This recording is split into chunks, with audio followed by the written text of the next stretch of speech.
Evan Wick just beat last year's national champion Shane Griffith at the Cliff Keen Las Vegas Invitational, but he holds career losses to Alex Marinelli, which makes ranking 165 pounds a little bit problematic. So how should the rankings look? Let's stop stalling and start talking wrestling. What's going on, wrestling fans? My name's Josiah, and welcome to Fanco Wrestling, your source for college wrestling news and discussion. And 165 pounds became really interesting over the weekend after Evan Wick won the Outstanding Wrestler and beat national champion Shane Griffith. And before we go any further, comment below who you think should be ranked number one at 165 pounds. Shane Griffith, Keegan O'Toole, Alex Marinelli, Evan Wick, or somebody else in the field like Travis Whitlake, Demetrius Romero, or Anthony Valencia. I'll give you my definitive answer, but I gotta know what you think. And there are a couple criteria that go into these rankings. I mean, they're quite a lot of criteria. It's not just like in college football, which mostly goes off of like ranked wins or head-to-head. Like there's so much that goes into college wrestling with recent national finishes, career national placements, season losses, head-to-head, recency, which I think is a good factor, record, career wins, injury. I mean, so much goes into these rankings, but I think it's important to be transparent with you about what goes into those. So who are the contenders for a top spot at 165 pounds? Shane Griffith is a contender for a number one ranking, but he does have two losses on the season so far. Alex Marinelli is undefeated on the year. He didn't place at Nationals last year, but he has career wins over Evan Wick, who just beat Shane Griffith. Keegan O'Toole is another guy who's undefeated so far this season and placed third at Nationals last year, a top contender at the weight. And then Evan Wick, who just beat last year's national champion recently. So those are your contenders. So let's dive into Shane Griffith. So right off the bat, he shouldn't be ranked number one right now. Even though he won nationals last year, he has two losses on the season. One is to Evan Wick, and the other is to Julian Ramirez of Cornell. And he lost to Ramirez, even though it was a tight match, even though it went to sudden victory, even though it was a controversial call at the end of the match, he does have that loss to Ramirez. Now, it's actually not the end of the world because Ramirez seems to be climbing up in the ranks so far this season. He beat Shane Griffith, which is a huge match, and came out of kind of, nowhere to wrestling fans to beat Shane Griffith. But then he also beat Cam Amin of Michigan, who was an All-American last year.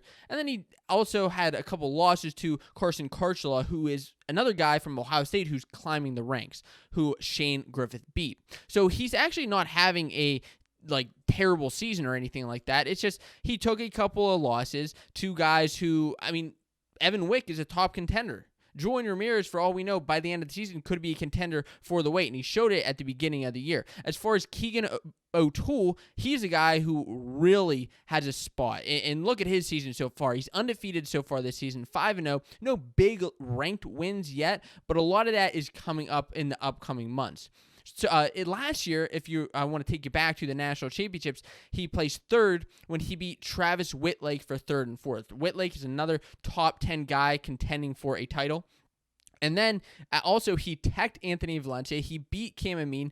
Both those guys All-Americans. His only loss last season was to Jake Wenzel, who made the national finals. Not too bad of a loss. Now, he hasn't wrestled, and I think this is kind of the key point. He hasn't wrestled Alex Marinelli, Shane Griffith, or Evan Wick yet in his career. So that makes it a little bit tough to rank him because he's undefeated, and he only lost to Jake Wenzel, who just recently lost, so he dropped down a little bit in the rankings. So he really holds a stake at that number one ranking. And if you want to say that O'Toole could be number one, I wouldn't argue with you. And before this week, I would probably put O'Toole at that number one spot. But he doesn't really hold a stake because he hasn't wrestled, he hasn't beat any of those other guys like the Marinellis, Griffiths, or Wicks. And that makes it a little bit tough. So what's up with Marinelli and Wick? How do they look? Well, Marinelli is ranked number one by Intermat, while Evan Wick is ranked number one by Flow Wrestling. Both outlets actually had Marinelli ranked number one last week, and I had a lot to say about that, but that's just where they were last week. So how should they actually be ranked? Because like I said, there's a lot that goes into it. Both are undefeated so far this year. Marinelli having a good year so far, but hasn't faced a lot of tough competition. Granted, they haven't wrestled just hasn't had the chance to wrestle a lot of tough competition, but the Big Ten schedule is where it's coming up. I mean, the Big Ten schedule is a lot tougher than Pac-12. So if Evan Wick, who will wrestle Alex Marinelli in a couple weeks, is able to beat Marinelli, then he's really going to be able to hold out that spot potentially until the national championships at the number 1 seed, whereas Marinelli's going to face a lot tougher competition.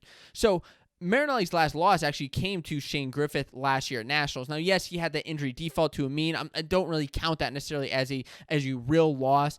His only losses, actually, he only has 2 losses to 2 guys in the entire field. One of those is to Griffith. The other is to Evan Wick. Yes, they have wrestled multiple times, which makes this such a difficult weight to rank.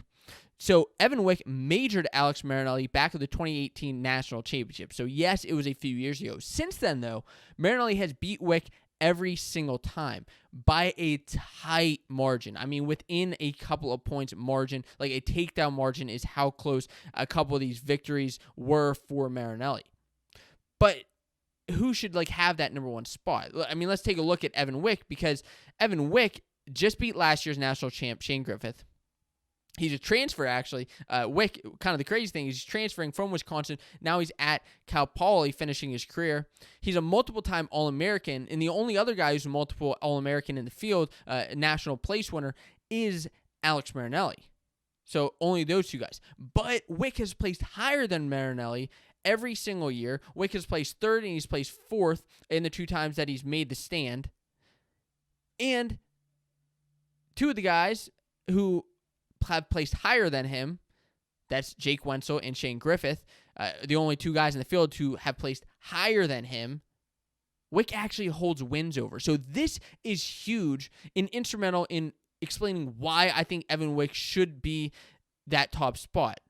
Yes, he does have those career losses to Marinelli, but I think everything else combined gives Evan Wick that number 1 spot in the rankings as of week 6. So how does the rest of the field look at 165 pounds?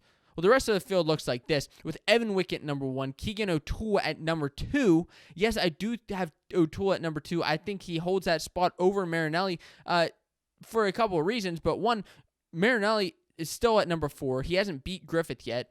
O'Toole placed higher than him at Nationals last year. They haven't met yet, so you have to base it off of how they actually did and performed at last year's National Championships. Marinelli also has more career losses than O'Toole. Now, granted, yes, he's been wrestling longer, but that's why I think Griffith remains at number 3. Marinelli's at number 4. Then you get into Travis Whitlag, who has losses to 3 of those top 4 guys. Anthony Valencia, who's undefeated this season, and I think honestly could still climb the ladder. And then Demetrius Romero is another guy who could climb the ladder this year.